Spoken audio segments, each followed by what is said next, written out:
Hey team, I had a few moments to make some quick videos.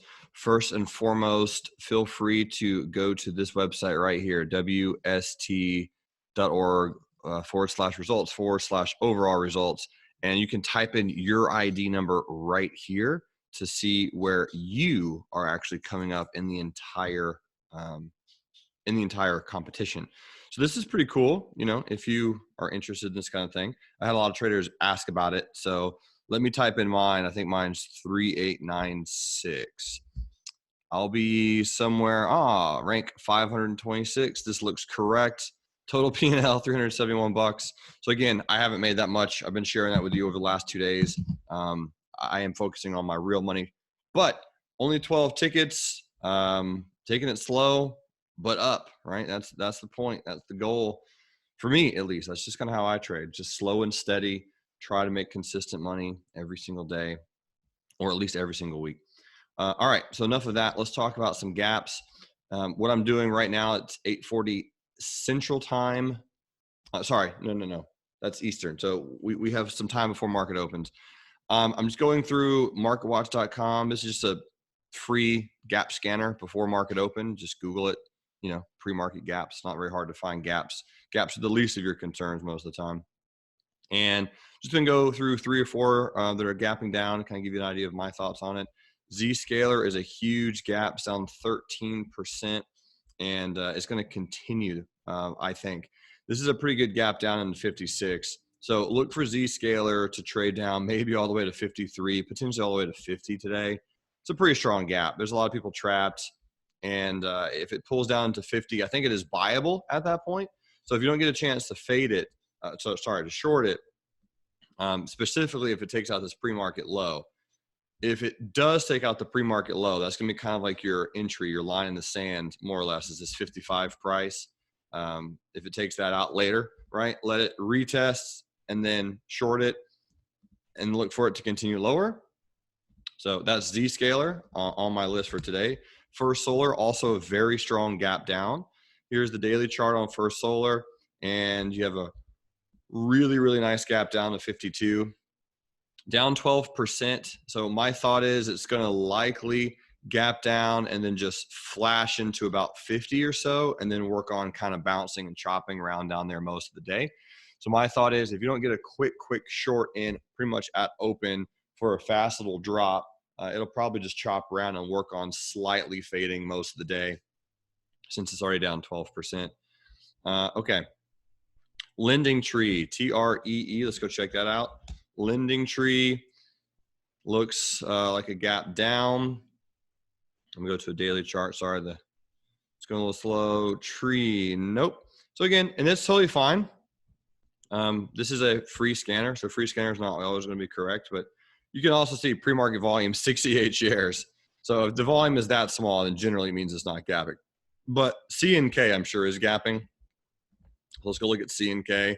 Signmark Holdings, CNK gapping down to 31 on earnings. This should also be a pretty okay gap. There's a lot of support right here, about 30.5, and I'm sure we've already bounced off of that pre-market. No, not really. Okay, so let's just watch this one. I'm going to put it on my list. Bottom line, I'm expecting probably a quick flash down into that support, some sideways movement, either a bounce or a break lower. But this one, no one's going to be talking about Signmark, so you're welcome to keep your eyes on this one.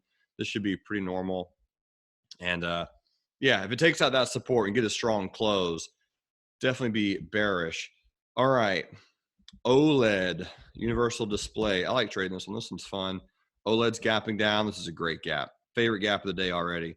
169.50. Brilliant gap down. It's going to be the top of my list today. Love that gap.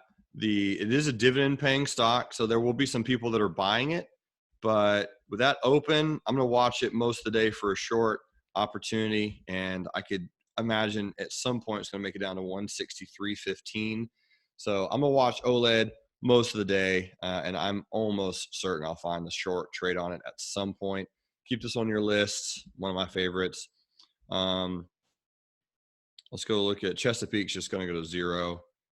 And so, yeah, if you want to trade it, I mean, Sure. If you can find some shorts on it, it's not really hard for TradeNet to find good shorts, but I'm not going to trade. I'm not going to trade Chesapeake. Dynatrace, no one's going to talk about this one. DT gapping down to 34.25 randomly. Looks like a share offering or something. So unless it closes below 33.67 intraday, it's only okay. I wouldn't really stress about that one. I don't really focus that much attention on that one. All right, let's see other gaps. Dropbox. I talked about this one yesterday. And the reason I'm making this video is do my absolute best to help. Dropbox is up 12%. So I think this is actually a really good gap on Dropbox. This is one of those that a lot of people are expecting it to fade, and I don't think it's going to. I think it's going to actually keep running. If it does fade, it'll probably be pretty quick. I think it's a dip buying fade opportunity. Dropbox could easily see 22 or 23 today, realistically. So feel free to play it as you see fit, but I think this is a pretty strong gap up, actually. I don't expect it to fade that much. It obviously could, but looking at this 5-minute chart, I think it's going to be strong. So buy as low as you can and be bullish on Dropbox. Sprouts Farmers Market, surprising everyone, I think, with a gap up. This one I could absolutely fade on Sprouts. So let me put Dropbox and then Sprouts. Yeah, this is going to be a fade on Sprouts. Ooh, look at this 5-minute chart. Maybe not. I don't know. Pre-market looks pretty strong. We'll see. It's not my absolute favorite. Well, it could easily trade up into the 1850-ish area before it starts to fade. That's probably what I'll do. In fact, looking at it now, I think I'm going to put a limit sell up here now and just try to short it relatively soon, actually. And then put a stop loss way up here, something like that, pretty much $1 away, and try to catch that move.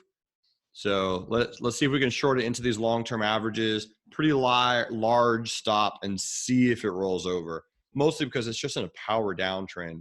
So I think this gap up, a lot of traders are going to be excited about shorting it or selling to lock in their profit, that kind of thing. Sprint's getting bought out, so don't really worry about that one.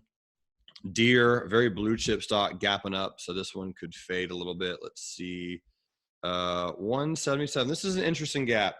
I don't love it.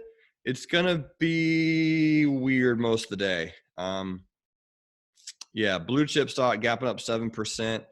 I'm not gonna trade this one very much today. It could pull back to 172. I'm gonna put it on the list, but I just don't love it. I don't love it. At first glance, you need to really like your gap. And if you don't, then, all is good. But yeah, not a huge fan of DE. And let's see if there's anything else gapping. ITT. It is gapping up small. Yeah, it doesn't look bad. 70.55. Ooh, this is nice.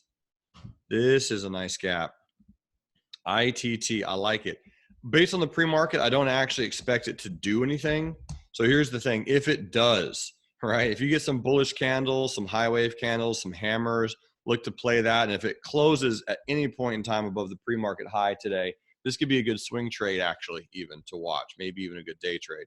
So I'm going to put on my list. I'm just curious to see how it opens. It probably won't gap very much, but if it kind of opens around where it is right now, I will kind of dig it. And then last but not least, this is one that just had a nice move yesterday. ASANA, Retail Group Incorporated. So we had a big volume, nice gap. And I'm just literally keeping my eyes on this one to see if it can push up into the 100 simple. It's possible. And based on pre-market, we've just kind of traded sideways. So watch this one to break and continue higher. I'm going to throw that on the list. And let's see if we can run this one up and see if it continues higher on ASNA. I would really like that trade setup a lot, especially if it trades sideways. I would say 10, 15 minutes and then it breaks higher. I'm in it to win it. All right, team. Well, again, we had a few traders already from Real Life Trading, Team RLT, already blow out their accounts. But don't worry. If you're watching this video, you're probably still in it. And I'm really excited to see what happens from here. Team from around the world, thanks for participating on the greatest team on the planet, Team RLT. You are absolutely amazing. My mission is to enrich lives. I hope this video was enriching. I will see you guys later. Bye.